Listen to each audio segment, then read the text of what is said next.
Okay, so you actually are the most cliche comedian in the world in that you were an actual law student with an actual full ride scholarship. And now the stars have aligned. So you're sitting in my garage drinking coffee. Adam Tiller, how are you, sir? Nice to meet you, man. Thanks for having me out. Dude. Appreciate it. Oh my God. So look, help me understand. You're in law school in Washington. You're like, I'm fucking smart. Like your parents are so proud of you. Like mom's like, my baby got into law school. He's doing it. It's great. And your dad's all proud because he's like, my son, not costing me $1. Like he's standing on his own 2 feet. Like what was the point when you realized you were about to just break their hearts? When I went, I think I neither one of them wanted me to go to law school. Yeah. They both, like, my dad came from a business background. Like he worked for Polaris. So okay, yeah. Like he knew ahead of time how bad like the money was in the legal industry. And like at that time there were, I don't know what it's like now, but there were just so many people going to law school and like just oversaturation. Yeah. So there are people that went to school with me. Like they got out making like $40,000 a year with like 200 G's in debt. So I was there on a scholarship. I was 2 weeks in. I was like, dude, this is not for me. Like it was horrible. I was in. There are a lot of books involved here, man. Dude, what was something procedure, civil procedure? Yeah. It's the worst class ever. Like it's like reading owner's manuals all day. Like go find the most boring owner's manual, and it's written in like old English too, and you're just trying to navigate this shit. And I mean, I went to Purdue was my undergrad. It's an engineering school. It's not a like they're liberal arts. I didn't know anything about government. I still don't, to be honest. Like I'm probably I believe you. You and everyone else. Or managing coffee, apparently. Dude, my grandfather. Here, let me get you a tissue.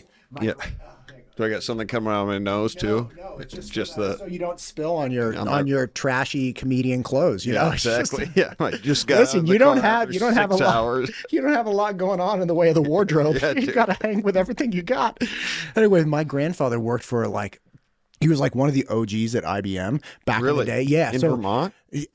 No. Okay, so he worked for IBM and some other computer people back when IBM owned all the computers, back before the concept of the personal computer, which, like we were born with the concept, but it used to be back in the day like, no, I'll lease you this room-sized computer, right? I just read the Steve Jobs book. Yeah. So I'm fired up about this. There already. You go. So he was way into it. So he realized, or he thought, and now he realized, he thought like in the 60s and early 70s, like, dude, I think we could make computers small enough and sell them directly to people. And that went and flew in the face of the entire business model, right? So they're like, no, bro, we don't sell these things. We lease them it's like going to the chiropractor. You got to come back every single week for the rest of your life. They were like terminals, right? Yeah, it was ridiculous.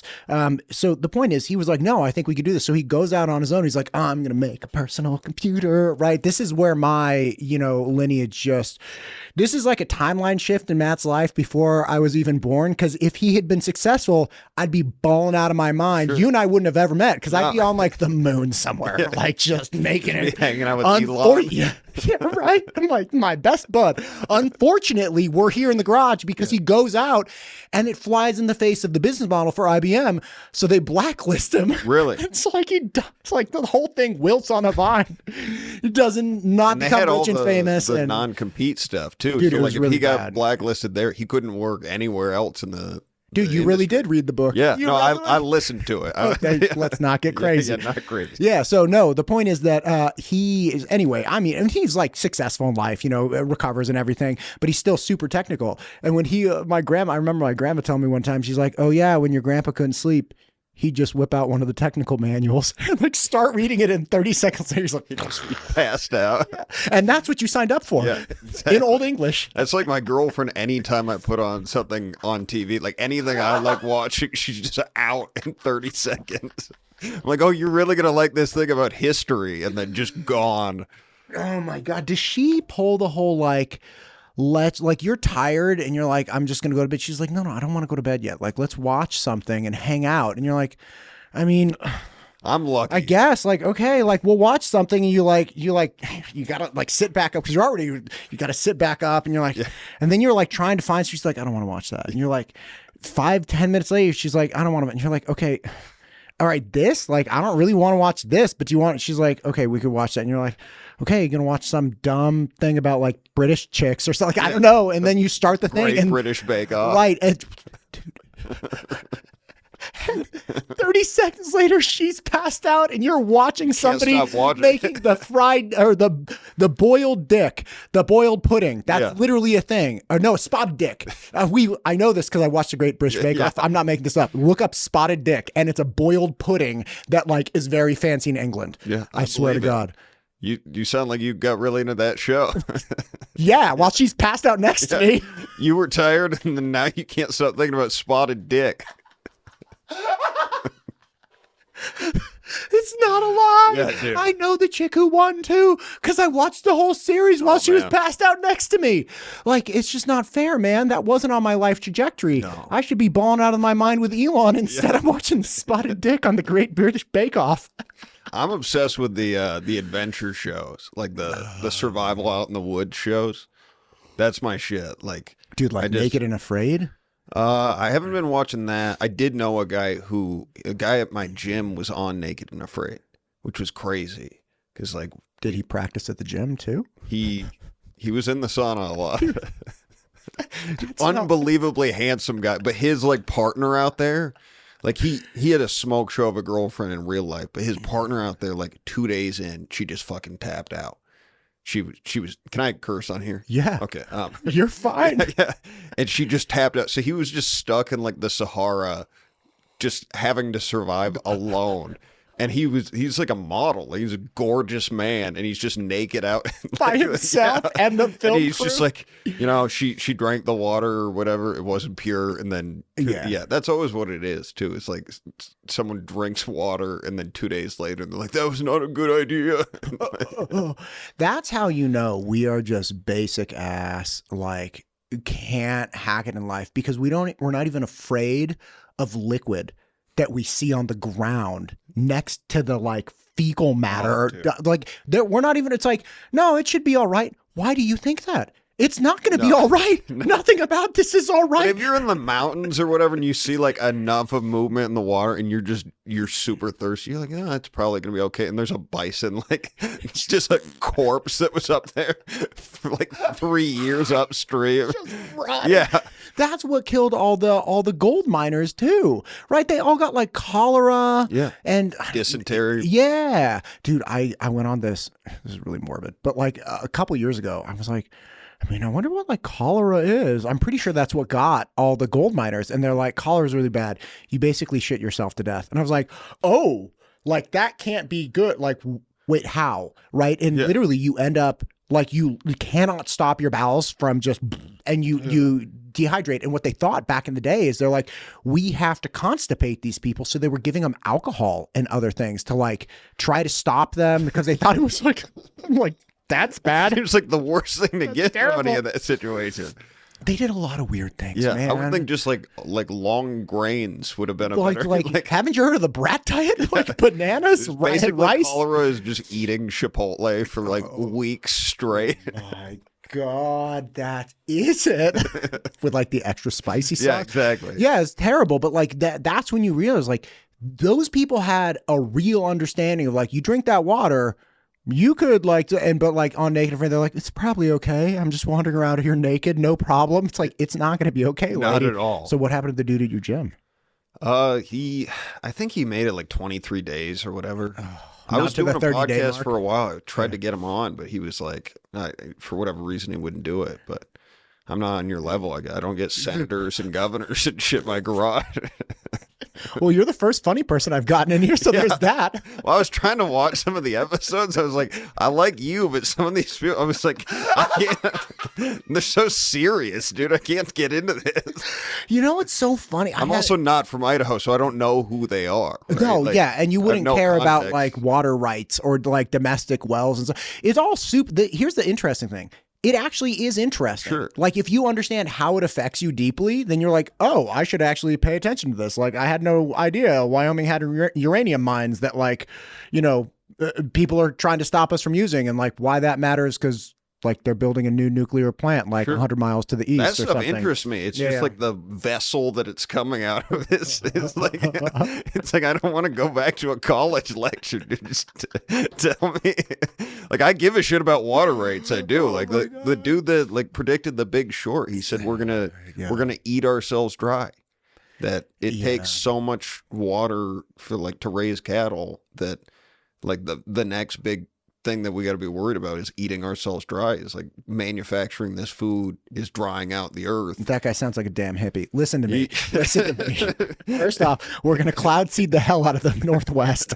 We're going to just make silver iodide rain from the sky, literally, because it's going to be in the raindrops. Yeah, no, I mean, like, look, we have, check this out, okay? Tell this to me because I couldn't get through that whole episode. Let me explain this to you. You don't have to worry about that. What you have to worry, like, okay, this is complex. Point is, we have water. We have a lot of water. We have a water storage problem.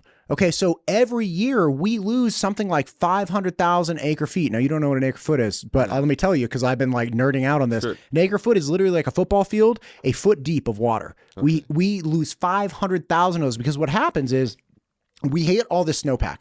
All the snowpack starts melting in spring. And it comes down the river, and we have reservoirs to capture it, okay? Yeah. So we start filling up the reservoirs. But after, like, May, they're like, hey, man, the reservoirs are full. And quite unfortunately, we are not yet into, like, the crazy pump season of irrigation. So we're like, okay, we can't use it.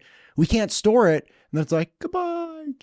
And it just goes downstream, down the like the Snake River and the Salmon River and stuff, and then eventually goes out into the ocean. So we lose all that water. We don't actually, like, we could recapture 500,000 acre feet of water easily if we just had like another reservoir to store it up. Like, dude, I've been watching the History Channel a lot recently about just like how our initial dam, like the Erie Dam and like all that shit. I'm totally game with them building.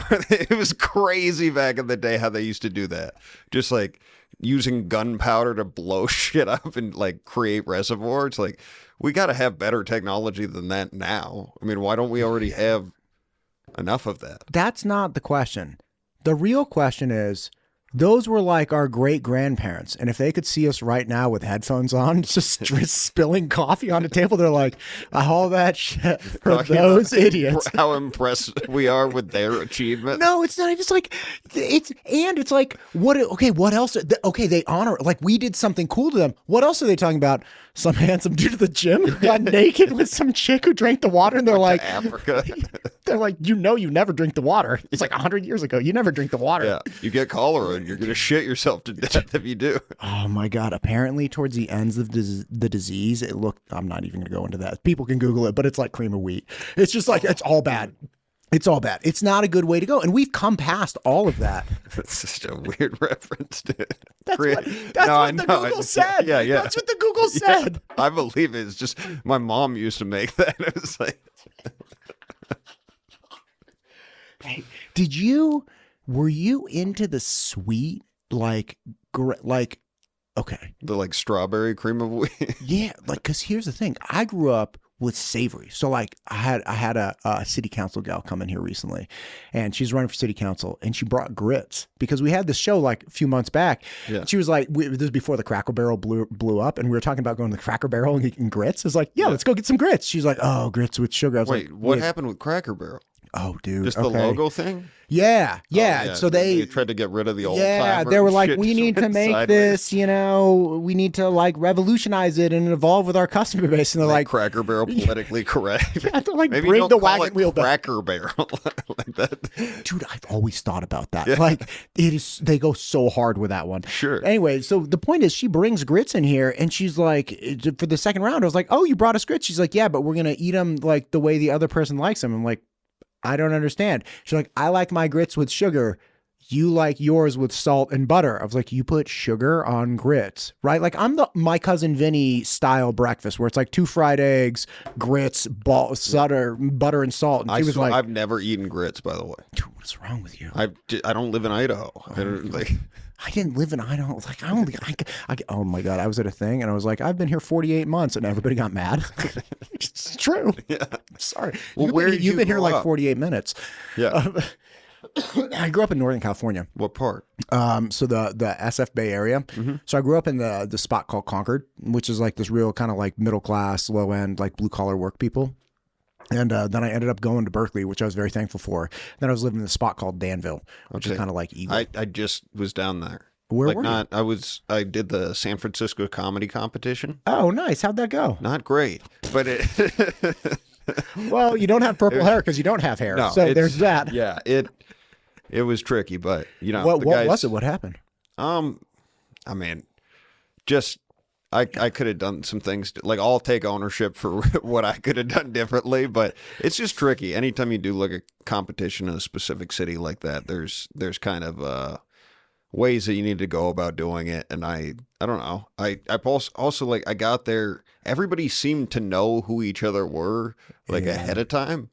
I didn't know any, like I didn't do any research or thing. Like I was just like, this is just another couple of weeks of gigs. Yeah. I was sleeping in my car. Like I was just going down there. For to do it and hopefully make some money out of it. I got bounced. Like, dude, it was. I'm going back though. I will. I might do it next year. I think because it's like an annual thing. Yeah. You know, I missed the cut line to get to the semis by like a half a point, and it was. I should have. Should have done a couple things differently. I got a text from my mom like 5 or 6 years ago. It was before I moved. I remember. So I was living again. The place I was living was like 20 miles east of San Francisco, and I get a text from mom. She's like, "Hey, we were in the city today." She lived in Sacramento, and I was like, "You were? Like, why didn't you come and say hi?" And she was like, "Well, we were mushroom hunting." I was like, what? She goes into this whole thing about how now she has this hobby where she like goes places and hunts for mushrooms, and she's wandering around like Golden Gate Park searching for mushrooms. And I was like, am I stoned right now? Did like, she find any? Like that's got to be like the hardest place to find mushrooms. They're all on the hunt. They're all on the hunt. And they're already on them too. Like they're... That's point. Sick though that you grew up there, man. Like I spent a bunch of time like Manteca. Manteca's there's a club cool. out there that's sick. It's called Deaf Puppy Comedy Club. Oh my and God. The owner, super nice guy. He does like a lot of rescue dogs. And he's got a blind and deaf rescue dog that just hangs out in the club. But there's some great comedy. Sacramento, Laughs Unlimited is a really good club. And are you coming to the show tomorrow? Yeah, I'm gonna try. So I got a cold today, but I'm hopefully gonna come tomorrow. You know what's interesting? It really was like back in the day. It was cool. Like I remember going to they had an Academy of Sciences there, this incredible spot in San Francisco, and we would go like from Concord, like drive all the way in, the Poe people, and then drive all the way to Golden Gate Park, and they had this 2-headed snake that I would always see as a kid. And it was, they had all of these incredible different things. They have an albino alligator. Like they have all this really cool stuff. I was like, dude, this is lit. And then they tore it down. And when they rebuilt it, they had all of the staff select what their favorite animal or exhibit was. So the 2-headed snake got embalmed, and it's in this like glass jar. And you're like, that's the one right there. But I remember it when it was alive, and it was like, you'd have these 2 heads, and it was like little tongue going out here. It's like, who decides? It was alive? Yeah. When I was a kid, it was alive. I remember seeing it. Dude, it was like you had some cool stuff that was there before they went crazy. San Francisco rules, dude.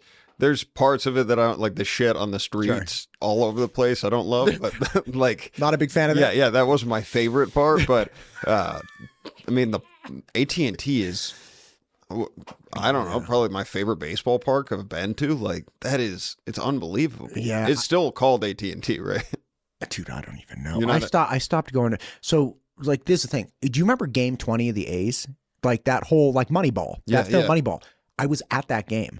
So I was a junior at Cal in 2022, And my buddy, it was a Wednesday night. He's like, hey, we're going to go to the A's game after practice. So we're all there on the rowing machines. I'm like dying. He's like, come on, we're going to go to the A's game. I'm like, dude, I don't have money for the A's game. He's like, it's $1. I'm like, I'm there. Where are we going? So it was more to get there on BART than it was to get entrance. Yeah. And I was like, well, what are we going to, like, okay, I'll go, but what are we going to do for there? It's like, no, it's $1 hot dog day too. Game 20 is the game they lost, right? Game 20 is when they broke the record and they won. That's right. Okay, and but so 20...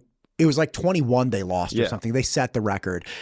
So we go and we each buy $20 worth of hot dogs. We just slap a 20 down and we get like take our hot dogs. And then we're like, do we dress them here? And they're like, no. And so somebody just grabs the barrel of onions and like we go to our nosebleed seats, like all the way up there. And we're just dumping onions on this. Now, mind you, I don't really know what's going on. Like the A's are winning initially. I'm like, oh, great. Like my friend was a huge A's fan. He's like, dude, this is a crazy game. And then I can't even remember who they were playing, but they start marching back. And at the end, ninth inning, they bring in Koch. I just remember Koch. They called him the White Devil, so he could throw it like 103 or something. He was good for like 5 pitches. Yeah. And they had these really funny advertisements, and he was like, somebody had a birthday, and they made a commercial, and Koch had the 2 birthday things like going out like the horns, and so he throws through the ninth. They end up tying it, and everybody's like, oh no, they're not going to do it. And now I'm like super in. I'm like, 19 You're hot like, dogs what? Down. Yeah. The nitrates have gone to my head. Like nitrite, every preservative. You ate all 20? I crushed them, and was like, I might as well just drank the onions. And so I'm like, we're losing our mind. Koch gets out. They go like 10 innings. It was wild. Yeah. And then like 5 years later, they make a movie out of it. Like, that was me up in the stands. So sick, dude. Yeah, dude, it was pretty fun. Yeah, the Mariners are making a push. I think they just started playing here. Like they're in Game 5. So when you say started playing here, we don't have professional sports in Idaho, bro. That's true. I saw my phone light up over there. I was like, oh shit, the game starts at like 2:30. Yeah. Playing here as in like they're playing in general? They're playing on my phone right now. But dude, we have a professional soccer team coming here. What's it called? I don't know. The Taters. Is it MLS?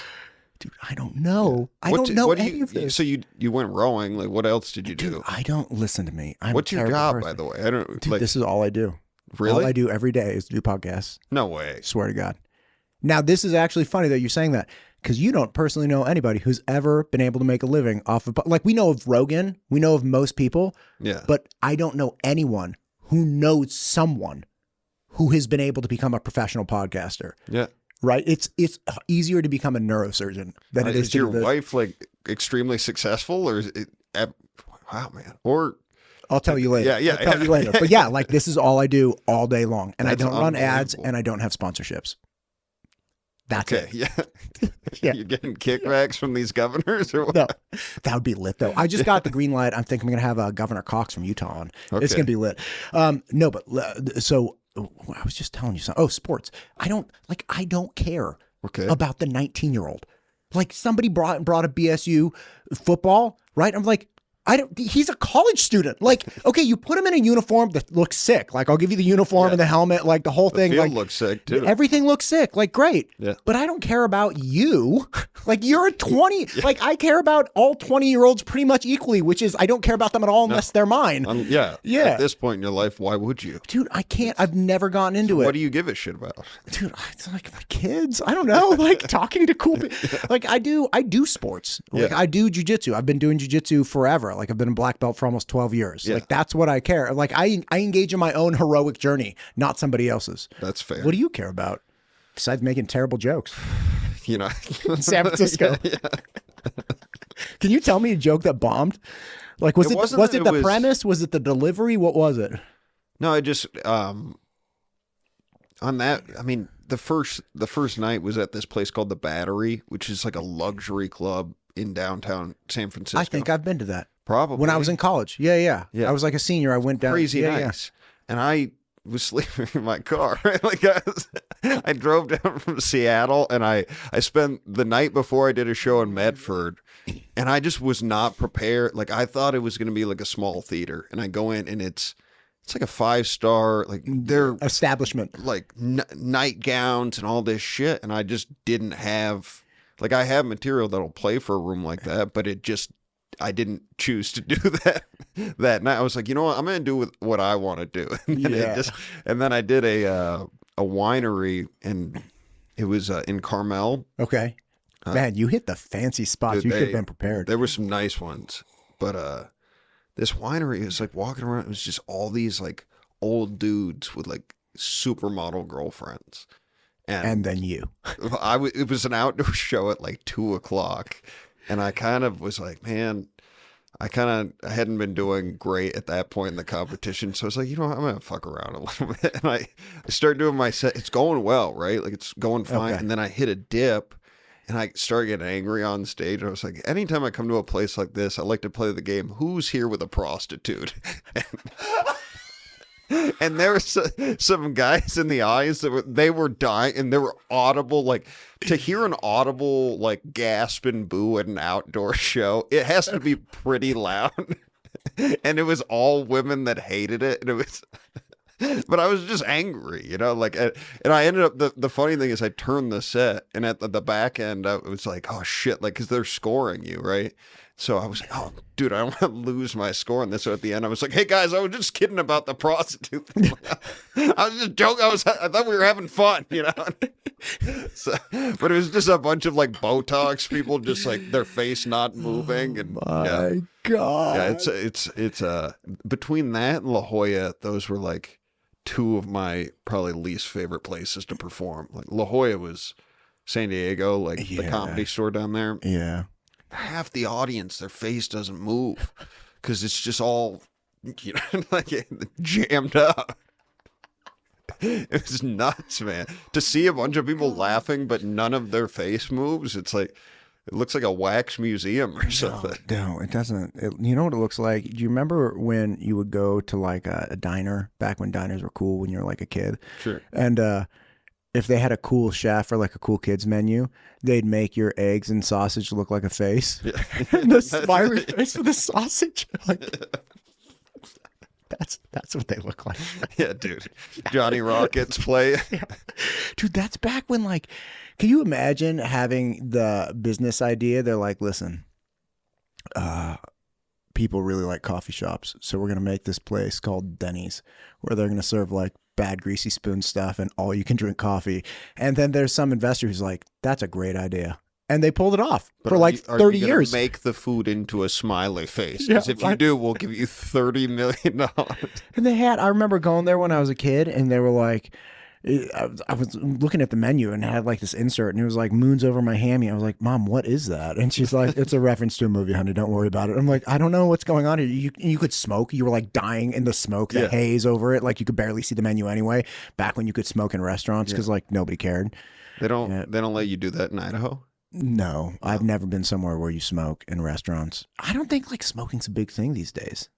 I do. You do? No, I smoke. Oh, there you go. Yeah. Let me turn on the air filter. I try to keep it towards the evenings, but everybody needs a little upper. Yeah, dude. I had this bit with so I did SAT prep for like 20 years.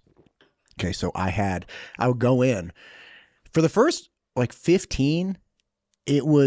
I figured out my jokes at like the right points when you're dealing with like a 16-year-old that doesn't want to be there. Yeah. Like I had this joke about potato salad or fruit salad. I was like, everyone prefers fruit salad. But the problem is when you eat fruit salad, you're at like a dumb barbecue and you have the styrofoam plate and everybody overloads the fruit salad with dumb grapes and you're just looking like trying to get the grape and you go through the plate because you miss the grape and you spear your hand and you almost drop. Yeah. So like and I knew exactly when to and the kids on the first day were like, what is he talking? Like, what? Like, this is not. So like I had these jokes lined up but like for like 10 or 15 years, the kid never knew I had told the joke 1,000 times. And like I had the time, like I didn't have to look at the book, but then the last like 5 years of SAT prep, I opened a classroom.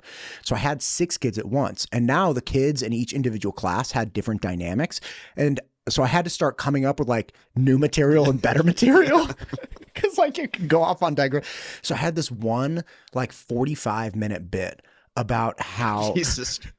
Oh, I swear I had a solid tight 45 minutes about how the premise was that prom is actually an event that is perpetrated by somebody who just needs revenge media against their arch enemy. And it's all about like, there was like, segment on getting onto the popular kids bus and like how you have to have diplomatic capacities rivaling that of like international nuclear powers. It's like everybody wants on.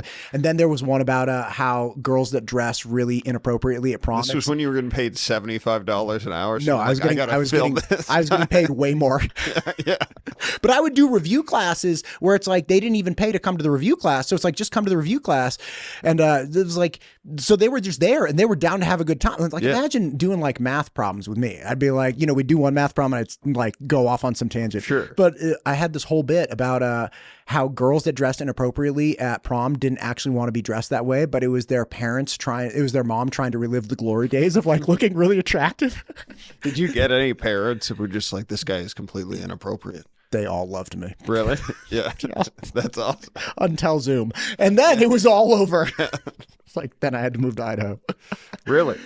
Yeah. Well, I mean, ultimately what happened like in reality is COVID actually completely destroyed the SAT market because people it was like the entire UC system, UC Berkeley, UCLA, UC Davis, all of them, they went test blind. So it wasn't even that it was test optional because they're like, well, look, we can't require that kids in California take this test to apply during COVID because like kids in California can't even get to a class to take this test because all the schools were shut down.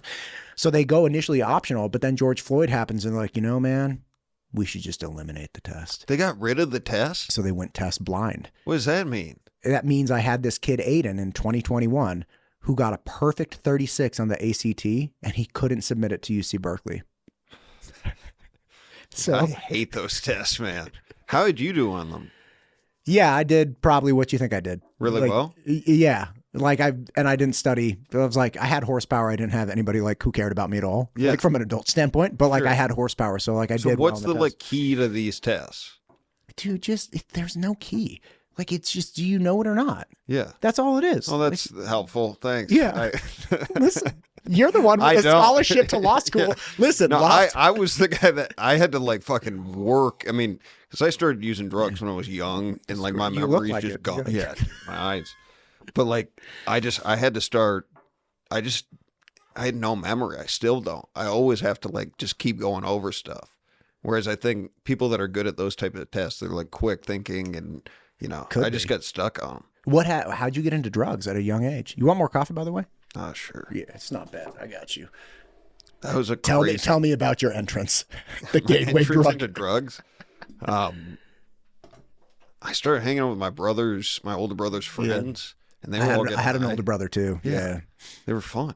They were getting high, and one of them I remember said that like people always tell you like drugs are bad, but they never tell you that drugs are fun.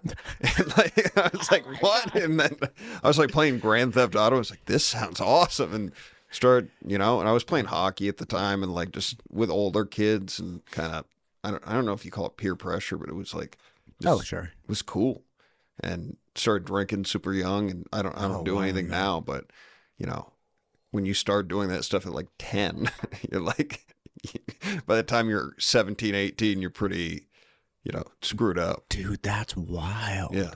That's really young. You were in like elementary school. Yeah. Dude, that's For wild. drinking, at least. I started smoking weed like 7th grade or something, but it wasn't like crazy. I mean, I got a few buddies, like guys that are nationally touring headliners. Like they started dropping acid every day at like 13. And they're some of the funniest people I know. Oh my God. Do you think that so much of that, or at least a part of that, is just you just view the world differently? Like you see different angles or different things? LSD or...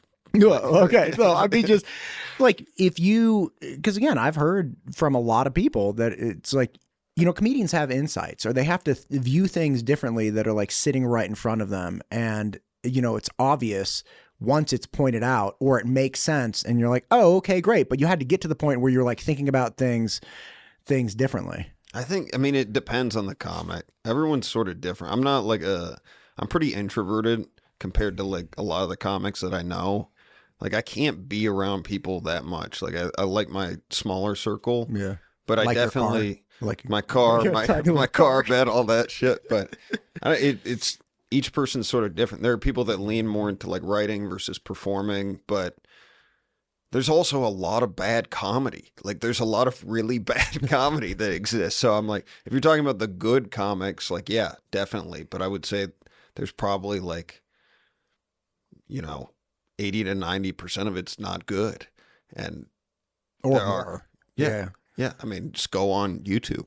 Do you think, I think about this a lot from a podcast standpoint, that it's like, how many good podcasts, like you've been on podcasts, you've done podcasts, like there are so few that are actually good. And I think one of the issues is because they're all upregulated by the algorithm. So like the way people consume the average podcast is through a podcast that has a platform that has done the hard work and like somehow made it through the haze and been successful. And they're like, oh, this is what a podcast is. Like, this is great. So when somebody asks them like, hey, do you want to come on podcast? They're like, yeah, that sounds fantastic. Let's do that. And then all of a sudden you get like a Riverside link. You're like, wait, you don't have a studio? They're like, no, just we're going to do it remote. You're like, okay, like I can do a remote podcast. Like, that's fine. And then you get on and it's like the lighting's terrible and you sound terrible. The delay is terrible. I was ahead of my time with like the remote podcast problem, because the second I had to go to SAT prep online, none of my jokes landed. Like the timing was terrible. And you also don't have you don't have social feedback at all, right? Oh, yeah. Like in a classroom, I had this. Try doing stand up on Zoom. Oh my God. I had to do a Zoom show for 2 people. And they were in different parts of the country. It was this couple. They had seen me. They're like, hey, one of us is in Seattle, one of us is in Michigan, and we do a date night, and we do this every week. We try and do a different thing, and we watch a show together, and we're not together. It was during COVID, and they're like, we try to schedule a date night together, because she was getting her like master's or something in Michigan. Oh my God. They're like, can you do stand up? So it was just me with AirPods in, like my computer on my dresser in my bedroom, like doing my jokes. They were great. But that timing part of it sucks, dude. You have to give it like an extra beat. So you're just, everything you say is just, like, just overly, yeah. Okay, from a technical standpoint, okay, Zoom is terrible because it tries to find the noise. It tries to, if you got 3 people, it triangulates. It's like, okay, who's trying to talk right now? And let's mute essentially or downregulate everybody. So when they're trying to laugh, like if one person's laughing, like I'll go through this. I guarantee you when I go through this, I'll be laughing at like us and being ridiculous because I hear us laughing and then I start laughing. It's like you have this, but with Zoom, it's like, nope, mute everybody else. Yeah, so it just keeps ping ponging too. I think they muted themselves. That's good. Made it like I just had to look at I did one though, man. This was horrible. I still feel terrible about this. Like I did this show and it was like a 9:00 work meeting for a team, and it was supposed to be clean, but I didn't realize how clean that it needed to be, and I did some shit and it was brutal. like I could see all the little squares of the people like not being into it, and ended up having to just like wrap early. But yeah, it was rough. Corporate ones those can be really bad. I've done a fair amount of corporate ones, and when it's good, it's awesome. But when it's bad, it's like, why did any of us choose to do that? Yourself included. Yeah. You're like, I'm even getting paid. I'm getting paid at least, but it's that's pretty brutal, dude. The first day I go on Zoom, it was literally remember when everything shuts down in March? That was a Saturday. The next day I had 5 brand new classes starting. And literally everybody thought it was just going to be like 2 or 3 weeks. You remember flatten the curve. Anyway, so we're like, okay, well, let's not delay this prep. Like, let's get these 2 weeks in, and the kids aren't going to be able to go to school. Like, let's keep continuity in their life. That was my pitch. I was like, and it made sense. Remember, everybody was really serious. So like, no, we're going to do what we have to do. Like, this is it. So I spend all Saturday driving around the entire Bay Area, dropping off. I had backpacks, I had hoodies, I had all this gear for my SAT kids. So I got everybody's sizes, and I was giving them like hats and hoodies, and I drop it off on their door. So they were like ready to go the next day. It took me it was like 12 hours of driving around, packing all this stuff. And I emailed the parents ahead of time. I was like, hey, just a heads up, I swear a lot. And you got to understand, like, you got to pull the kids in. So the parents were pre-warned, but some of them, I guess, just didn't get the So memo. This is why you got fired? Just cursing too much in high school kid. I mean, it's not entirely improbable, but Yeah. what ultimately what happened is it was a completely different way of relating to the 16-year-old. And I started having these arguments with people that were off screen. So I'm going off one day about Eddie Izzard, the famous comedian, right? I hear this interview with him. He was at the time running for prime minister. And he's like, you can call a general election in England whenever, right? So it's like if enough people in like the House of, I don't know what all the, but I looked it up. I had to actually because of this interaction. So he's like, yeah, you can call an election whenever if enough people call for an election within the House of Commons or whatever it might be, or Parliament, whatever it is, you have this election. So he's like, I'm going to like call for an election. He's like, he's Eddie Izzard, right? He doesn't give a crap.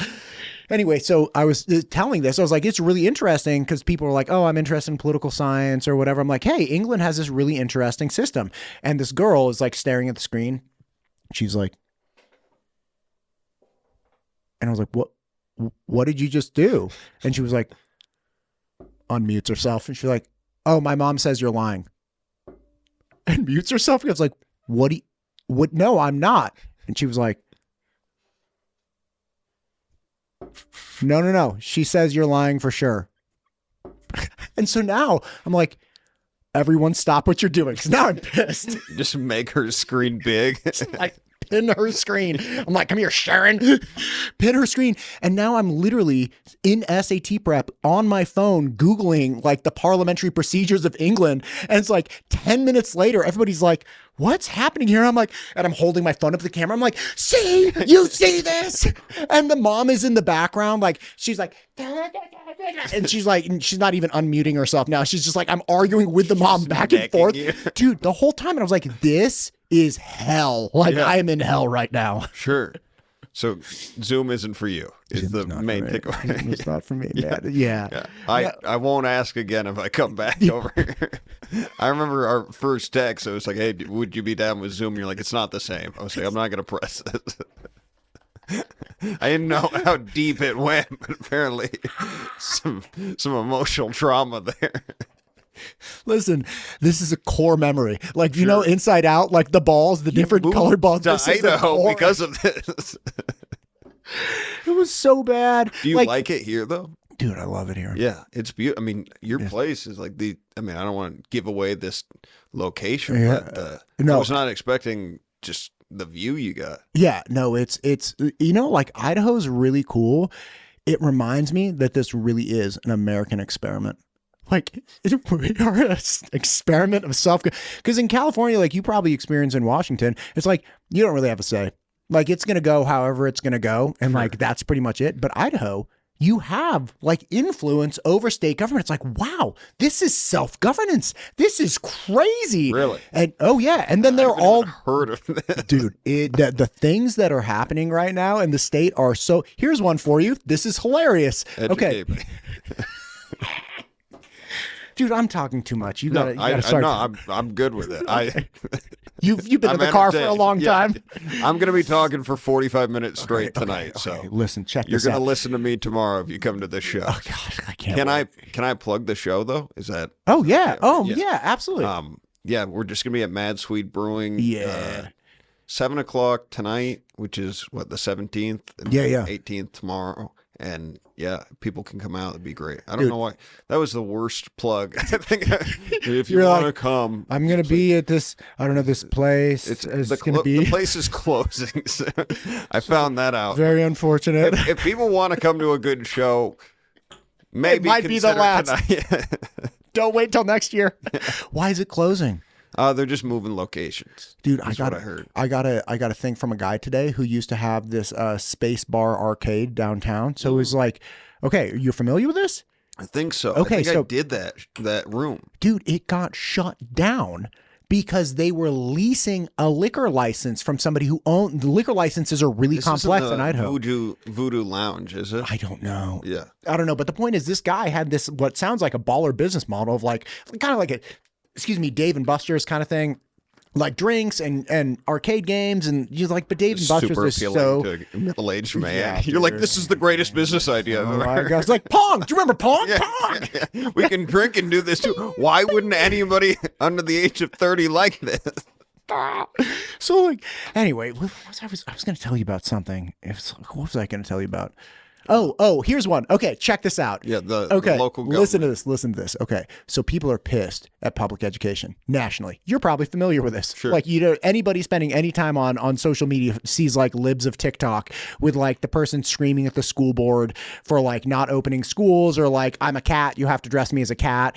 That's a national sentiment. So Idaho is like, hey man, that's not good. Now again, it stops a lot of that stuff.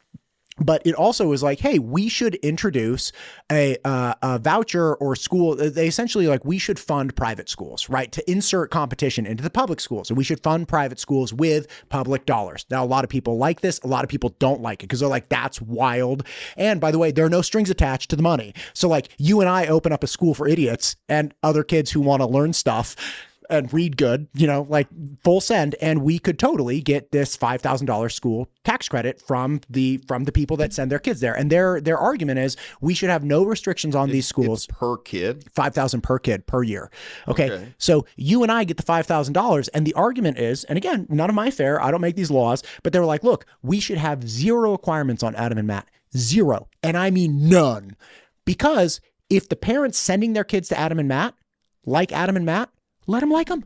It's fine. No problem at all. Like full send, because they know what their kids are learning and what they're not learning. And it's like, I don't think you actually know chemistry. So like, if they're coming along in chemistry, like, and again, whatever, I don't know. So the point is, they passed this law. It's called school choice, right? And they're, again, making it very clear, no requirements. And in fact, there's a lawsuit right now against the state because there are people that are getting rejected from these private schools because they're not the right religion. And they're like, wait a minute, bro, I'm the wrong religion and you're rejecting me, yet you're still getting state dollars. And some people say that's inappropriate. Okay. Now, this isn't the interesting part, right? And people are arguing back like, no, we should still let these schools. I'm tracking most of this, by the way. Point is, the state of Idaho funds to the tune of $50 million private schools in Idaho that get to do whatever they want. And everyone loves this. Okay. Or at least very conservative people predominantly love this. They're like, because we need to push back against the public school system. I find out today that there are people mad that the public schools allegedly are teaching gender ideology. And they're like, if they don't stop teaching, allegedly, right? To be clear, if they don't stop teaching gender ideology, we should give them financial, there should be a financial repercussion. We should penalize them financially. And it's like, well, wait a minute. What if Ben or Adam and Matt open up a private school and it's like gender ideology and math? And like, we open up this private school. Do you have a problem with us getting the $5,000? And they're like, no, we don't care about that. We just care about the public school. It's like, this is, and to me, I'm looking at this like, this is so amazing. Yeah. Like, what is happening? So are you thinking about starting a school, or you? Well, that was my pitch after we're done here. Yeah, you might have to sleep in your car for a month, but like, I think we could get it off the ground. 5,000 a kid. Is that the big, like, the pressure point, though, gender ideology? Is that like... No, essentially, I think, look... Because in Seattle, they have some feelings about that. That's there are a lot of vibes. Yeah, there are a lot of vibes. There are a lot of vibes in Seattle. I'm curious, like, from someone that's living here, what's, like, the perception of, like, what people's vibes are in Seattle on that? I would say... somebody with a tail and purple hair in a K-hole. Like that's pretty much what people, and it's again, so SF Bay Area, was born and raised in the same 5-mile radius, lived there my entire life until the day I moved here. And I can tell you conclusively that in 1982, when Matt was born, it was not like it is today. And it is there's this, have you seen the social media? There's this guy who takes this reporter around Oakland, and he's like going through like all the tent city. Starbucks. It's like, they're like go Every to barista at Starbucks. It's terrible. And they go outside, get their like hot coffee that like it comes out wrong twice, and then like they get back in the like Prius, and like they go in EV mode so the zombies don't hear them. Anyway, so they're like going around Oakland, and they cross into Emeryville, and it goes from like Mad Max Beyond Thunderdome to like the Truman Show, like totally perfect, Yeah. nice brick buildings, clean streets, the whole thing. And it's this expose on, it doesn't have to be this way. It's this way by design. This is what they're allowing it to become. And I saw that and was like, God, man, that's actually true. And it's so upsetting. Yeah. It's like Seattle used to be, when I graduated college, Seattle was so happening, man. Like It Seattle still was is. so cool. It's like, I mean, it was crazy, at least during COVID, when I'd get like messages from my family who were in Arizona or Minnesota. I mean, I had family members in Minnesota when everything happened with George Floyd. I grew up there. Wow. So they like, my dad went and saw that whole area that they like burned down the Target and shit, like days after it happened. And I don't know why. It's kind of an odd thing to be like, oh, let's go examine this. But He's like, you know, it's a social experiment. yeah, Like, he's just don't curious, I guess. But the whole there was that thing. What was the section of Seattle that was like Chop or Chaz, whatever it is. Yeah, there was something like Hill. every news outlet. Like I was getting messages from people like all over the country asking me about this. They're like, Chaz, Chop, like what's going on? It's an autonomous zone or whatever. Dude, it was a bunch of people playing like Congo drums. You mean bongo drums, bro? Yeah, bongo, like Congo, whatever. Like they were just a bunch of people getting high at a park. Like it was nowhere. The way it was represented was so different than like if you actually went there and you saw it and you're like, these are just like college kids that are like making a bunch of noise. Whereas, I mean, the people that broke into the police, you know, okay, they were bad. That was slightly different. Wait, but didn't people get murdered in there? I mean, I would have to fact. I'm not a politician, but I can tell you that it was not like it wasn't as how it was portrayed. represented. And I saw this like a lot during COVID. Like wherever I would go, just your news is taking a much different point of view than wherever else it is. Like, don't you remember those exposés on the? It would be like somebody with their cell phone in Smart and Final, and they would be videotaping the news crew in the middle of the aisle in Smart and Final. They're like, there are bare aisles here, and it's terrible, Jim. There is no food left on the aisle, and then literally the camera pans out, and they had cleared off the aisles behind the news broadcaster, and it was like taking food off the shelf. Yeah. Like, it's fine. Yeah, it's sensationalism, and I don't know enough about media for that to be the case. I mean, clearly this podcast is an example of it, but it's it's just when I was getting those messages, I'm like, dude, that's right near where I went to college. And like, that is such a small little, like if you want to actually have a conversation about shit that's happening in Seattle, go to South Lake Union where Amazon is. And that's a whole different metropolis. Like that's actually something that's affecting stuff on a global scale. Yeah. But Chaz and Chop, like it was hilarious. Like when the National Guard came in though, because oh my God, they were people like they were breaking into Nordstrom and like looting all these stores downtown, right? And they clearly did not have like the A team working for the news squad. So like clearly people were like, I'm not going out into the streets right now. And so they'd have like we need to find an intern. We need to find an intern. There's just some kid in a jacket, and he's like, "We're out on Lake Union right now," and it just said like they tried to like kind of censor what they were showing on local TV, but every once in a while it would just have spray painted in the back like "fuck 12," which was like 12, like the Seahawks. Oh, but it's more like I don't know the specific. Yeah, it's just something. But it was so funny. Like Channel 4, they're like, "Oh shit, it's in the shot," you know. But there were people I knew, like they were on Instagram Live, like breaking into the Macy's and like stealing cologne and all this. And I don't know how many people actually got caught or got in trouble, but they did like go and eventually get some of those people. Dude, we had these 3 mass burglary events towards the end, right when my family was deciding we needed to move to Idaho. And by the way, I knew one person here, so I was like, that's a good idea. And again, thank God every second that I'm here. But we had one. I knew one person here, and that what really pushed it over is there were a couple like big events, and one of them was this mass. I think it was like literally right as I was considering it.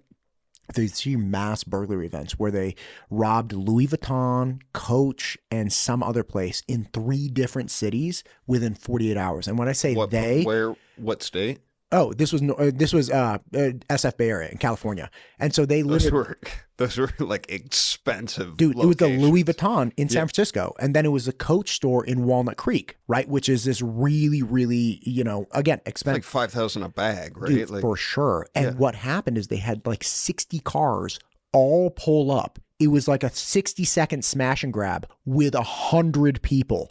Bricks through the wall, like 100 bricks. Everybody had the bricks and the hammer. They run right in like a swarm of locusts. And then everybody gets in the car. Right? Like that product. Sure. Yeah. Sure, it's insured, but do you want to go to downtown Walnut Creek knowing that in any moment 60 cars may pull up and like destroy the building and like, grab your kid or something? Like offer up is full of Louis Vuitton bags. We had at the Costco where I would shop, and this was in like Danville, right? Yeah. The Costco where I shop had to get an armed guard standing outside because the jewelry case for Costco is right at the beginning, and they had so many instances of people, like 5 cars rolling up, smash the jewelry case, grab it, get back on the freeway. So it was like, oh, we're like under siege. Like, this is crazy. Yeah. So just the day-to-day anxiety, like, is not my jam. Yeah, that's not going to happen at Fred Meyer, though, right? That's like, not happening at Fred Meyer. Their most expensive ring is like. I started shopping at Smart and Final. It's like one of those quarter machines. They had ring pops. Yeah. It's where I got all my snacks for my SAT How would class. do you feel weird? Like, would you buy a wedding ring at Costco? Is there anything wrong about that? No, I bought my wife jewelry at Costco. Yeah, okay. I don't know. Like, come on, man. I don't know what they have. I don't have a Costco membership. Yeah, no, they have nice stuff. Now you're not getting like custom Did you get like things. a bunch of beef jerky too? Like did you get the stuff? I may have. Yeah. It was dried coconut. Yeah. It was a blue bag. Yeah. Yeah, no, like Costco has, it's not like TJ Maxx, like this is like the discount store. Yeah. They just like, I bought that MacBook at Costco. It's like they have high quality stuff. It's They just buy it in crazy, bulk. dude.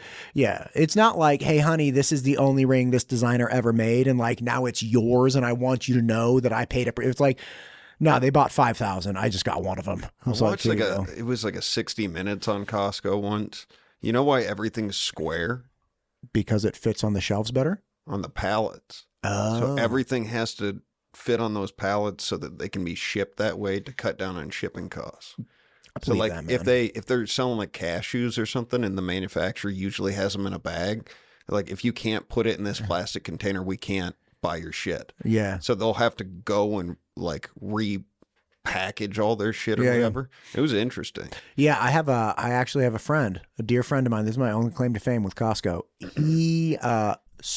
He was the first person to sell frozen lasagna at Costco. Really? Yeah. So He probably made a shitload of he money. worked for Heinz, I think, at the time. And he's trying to sell Costco. And he's like, this is a really good lasagna tray. They're like, we don't care about that. And he's like, well, what do you care? They're like, we care about margins. And he's like, well, this is our margin. They're like, can you double the size? And he was like, I mean, yeah, like, so they worked, he was like, took out all the packaging, took out all the labeling, stripped all their costs down and jacked it up like 4 times in size. And he was like, okay, I guess you can have this like metric ton of lasagna frozen. And they're like, what's the margin? And he tells them, they're like, okay, great, we'll buy it. This is exactly what we were looking for. This is it. Thank you. We've been waiting for you. Right. What was it? A cubic foot? Yeah. It was enough for like my big fat Greek wedding. Like it's just like, it's literally like a frozen brick No one of. can cook. Yeah. Right. Like what oven is that going in? Like you have to have some like industrial oven that's like 36 inches wide or something.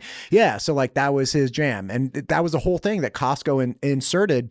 Because he was telling me, and I don't know anything about selling food, but he used to sell all kinds of products like tuna fish and whatever. And he's like, you at an average store, you have all of these costs that the average consumer. It's like if you're going to be on the end cap, like that costs a lot. If you're going to be up, first down, like that's why all the bagged stuff is on the bottom and the box stuff is on top. Cereals down all there. of these, like there's this placement payment and like restocking for all of these different things. Like Costco didn't care about any of that. They wanted quantity and margin, and that was it. And once that took off, you have to get down low to get like anything. Dude, I know. I know. As a younger person, you probably appreciate this. As a younger person, when like you finally go out on your own, you're like, okay, like I was 22 and I I'm graduated. 36, by the way, so I'm not like No, but like you graduate from college, like you had a plan to go to law school. By the way, what did you do financially? Like once you left law school, you're like got a 2 weeks job. in. I went and worked for Boeing. Jesus, man. Yeah. What did you study? Wait, let me sales. hang on. Okay. You had a full ride scholarship to law school, and when you exited, you went straight to Boeing, and now you're driving around the country doing comedy. You struck out 3 times, my guy. That's on you. I mean, I'm pretty happy with my decision, despite, How bad was working at Boeing? It was okay. So if you want to have a family and like do all that shit, it's a great place to be. Like it's the benefits of Boeing, like all that work-life balance, all that shit's really good. But do you prefer cats and fish tanks? Yeah, Like, what do you... I just there was something I had to wake up at 7 o'clock in the morning every day because we're on manufacturing hours. So like I had to be at my desk by 7, and I was doing stand-up at night. So it was like, dude, I spent like 3 years just ripping energy drinks and coffee, trying to stay awake at my desk. And eventually it got to a point where like we were doing remote work, and that was cool because I could do stand up at night and then, get a nap in or whatever. But when they were like, hey, we need you in the office, like it's the world's biggest factory it's the equivalent of like, I don't know, 6 or 8 football fields. Sure. Yeah. It's massive. And just getting to my desk took like half an hour. It was a crazy process. They didn't have like a the golf commute cart was shuttle? like an hour. The walk-in was a half hour. So it was just like this huge time, and it was north of Seattle. So I was like, man, I just can't keep doing this. So I would, if I ever needed to, I probably could figure out a way to get back. But like, I just saw a lot of people that were like not happy, and there was some crazy shit happening. Dude. Like there were people getting busted for like having sex on site and like in the airplanes, and like there was this one one situation that happened with it was like not Dubai Airlines, but like a big airline where they do these like 777s. All the interiors are super nice, especially for anything like going Emirates. And they had just finished everything, and they had like gold-plated toilets, and like it was the nicest airplane you could possibly be on.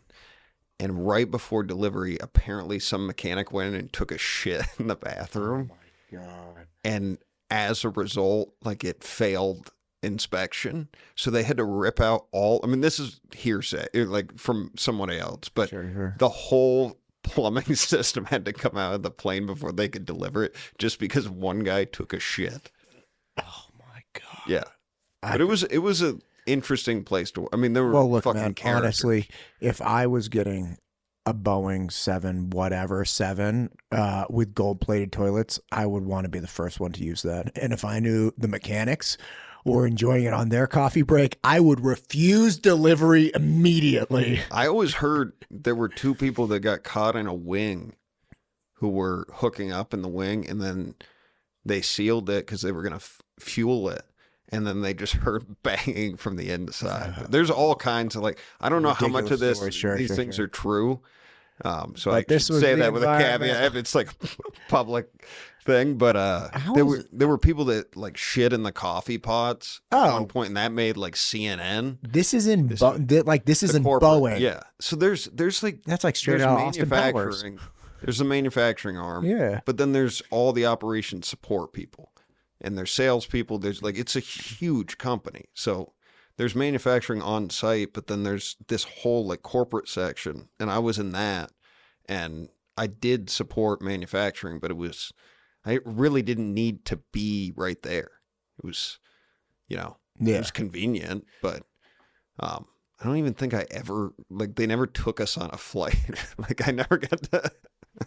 Never even got to experience the product. And I didn't give a shit. I was never like a big, I went to school with a buddy who had a job there, and I dropped out of law school, and he was like, hey, I can get you a job here. And it was like purely got to pay my bills. Dude, I've never had a job. I've never worked in an office. I've never been employed. I don't know how to fill out a resume or an application. Yeah. I don't even know what they look like. It's not something you fill out. You write one.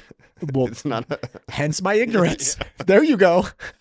And so there were two scenes from different media that I've just never understood.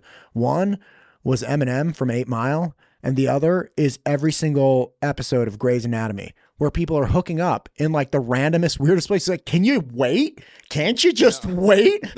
Like, why are you in the like resident moonlighting room? Like, why are you in the factory? Right like in the back of a car. Like what, can you not wait a second? Like what the, yeah, man. Dude, my favorite story that I heard, this was during COVID. These two people were fucking on site. Allegedly. Allegedly. But I heard it from this person's coworker, and they had been hooking up in like conference rooms or something on site a while back, and they had all this correspondence on Messenger, like on their computers, like, oh, meet me here in 15 minutes or whatever. And there's cameras in a lot of different places. Somehow someone reported this, and this guy who was sleeping with his coworker was married, and during the pandemic it had made its way up HR, and he found out, or like they found out what was going on. Yeah. And so he gets a meeting notice like out of the blue. It's like, hey, HR needs to speak to you, corporate inspections or whatever. He goes into the meeting, they show the evidence of what they have, and they say, you're terminated, your computer no longer works, and like it shuts off, right? So can you imagine being that guy who's like working from home during the pandemic, and his computer just turns off, and then it's just like his wife in the other room is like, honey, what do you want for dinner? And he's like, I don't have a job. What do you just keep going back into the office and like pretend the computer's on? Like that's a crazy, and the reason why you got fired is because you were cheating on your wife, and like somebody wrote, my, yeah, that is like, I was that guy. You were that guy. That's my origin story. Hence, that's why I don't have a job anymore. I get like, I am not that much of a risk. Like, it's not worth it that much to me. Like, I can't conceptualize like how bad my life would have to get to do that. And just like the whole anxiety, I can't even watch. You remember that show, that movie, The Departed? Yeah. Yeah. I can't even watch that. You can't? It's so stressful. You just have to stick with Dick Spotted soup or whatever. The spotted, it was boiled pudding. Boiled pudding. The great British Bake Off. Yeah. I'm telling you right now. The Departed? What's that? Dude, it's so stressful. The whole point is that Mark Wahlberg is like undercover for the mob. No, he's not. He's one of the... Leo's undercover. No, he's undercover for the police. Mark Wahlberg is a plant for the mob. Jack Nicholson like raises him in Boston, and he's in with Jack Nicholson. And Matt Damon is. Yes. I'm sorry, Matt Damon. I said Mark Wahlberg. Yeah, no, Mark Wahlberg disappears. There you go, Matt Damon. Yeah, so Matt Damon it's so stressful the whole time, and then he gets that gal pregnant, and she like won't talk to him. Names to mess up. Matt Damon. It's like Team America. I said that, and somebody looked at me, they're like, you can't, like, that's inappropriate. I'm like, no, bro, it's South Park. Like, I didn't make that up. I was like, it's in the movie. I was trying to do that to my girlfriend who's like 6 years younger than me. I was like, Mad Damon. She's looking at me, she's like, stop saying that. I don't like that. It's like, I really liked The Martian. I love The Martian. That's a great movie. Yeah. Listen, man, we've been going for a while. You got your show tonight. You got to save some juice for your show. So Mad Swede Brewing. Mad Swede Brewing downtown, 7 o'clock. 7 o'clock tonight and tomorrow. And the 18th. And if people want to come out, really appreciate it. It's going to be me, Daniel Clark, who's a local Boise comic, and then Sophie Hughes too. So are they both local? Both local, yeah. Nice. And man. This is like, I think the second time I played this room, but third or fourth time I played Boise. So it should be fun. If you can come, man, I'd love to have you come out. Yeah, I'm gonna try to make it. I'm gonna try to make it tomorrow night. I'll bring you to like a Pong arcade afterwards or something. Yeah, the Pong arcade. This is the thing. There's so much. There was this. I'm really happy you reached out, because there was an article that I read about 4 months ago, where this person, a very serious person in the city of Boise, is like, look, we have amazing things here. We have amazing artists. We have amazing spots. We have talent. We have all of this stuff. And we are not known for that. You know, like we make national headlines for things like the flag bill, or like school choice. And now there's this article about like how we don't, you know, people are saying we should defund public schools if they have gender ideology stuff. I've heard of none of this. Right. Like that's fine. It's fine. But you know, that's it. And he's like, we have these incredible things and we need to showcase them. And I actually tried to get a hold of the author of I can't remember who it was, but I tried to get a hold of him. I was like, I would love to have this and then I started thinking, I'm like, dude, I don't go to downtown often. And like, I know politicians and I know like people, department heads and stuff. I'm like, I don't know club owners. Right. And then you reached out like a week later and I was like, yeah, man, like let's showcase the cool things in the Treasure Valley. Local comedy, buddy. Dude, support local. It's going to be great. Listen, so thank you for coming on. Yeah, Thanks for making the time. I should plug just my social media. Yes, too. please do. How can people find you? 8till55. I gotta change 8till55. 8till55 on Instagram, and I got a link on there for email. So if people ever want to come to one of my shows, all you do is click that link, put your zip code in and your name, and if I'm coming to your town, I'll send you an email. But how often do you tour? Constantly. It's like it's my main, business. Dude, it's your hustle. Yeah. So I do admire that, stand up on the weekends and then do writing and some commercial stuff during the week and whatever acting shit I can pick up. But I'm okay. It's not a strength. I'm getting better. This was fun, man. Thank you for having me on. And if you can come out tomorrow night, I love it. And if not, if you're ever in Seattle, I'll show you some really cool purple-haired people and tails and all that. It sounds like it's a mystery to you. It's a mystery. I've been to Seattle once because my buddy was working for Amazon up there. And it might be a little different than how it's perceived on the outside. We got some killer food, dude. Seattle's food is like top 10. It's Portland and Seattle have, the National Guard, but we also have very great food.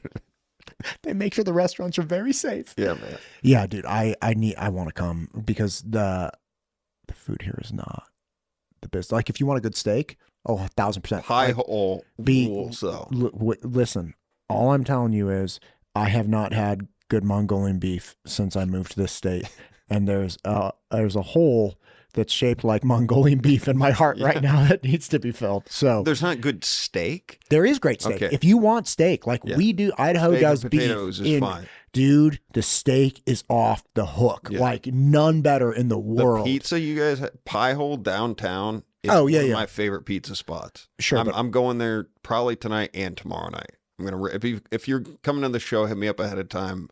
I got another guy that's probably gonna come with me, and he does like a bunch of the Don't Tell comedy shows in Boise, and I'm sure he'd like to meet you, dude. He's a lefty, so I don't know where it might be concerning. It's no, I'm a little disappointed with the Pie Hole thing because I'm actually gluten free. So are you? You're just telling me now that it's amazing. Yeah, am I drinking beer, bro? Yeah, look at me, I'm an idiot. It's all right. There's somebody downtown that's going to fix me. It's great. There's a doctor. Yeah. I had him on my show. You should listen to him. He's great. You have celiac disease? No, dude. Like if I eat gluten, my face swells up. It's really bad. It looks like cream of wheat. It's terrible. Thanks for coming in, Adam. Hey, dude. Thank you so much.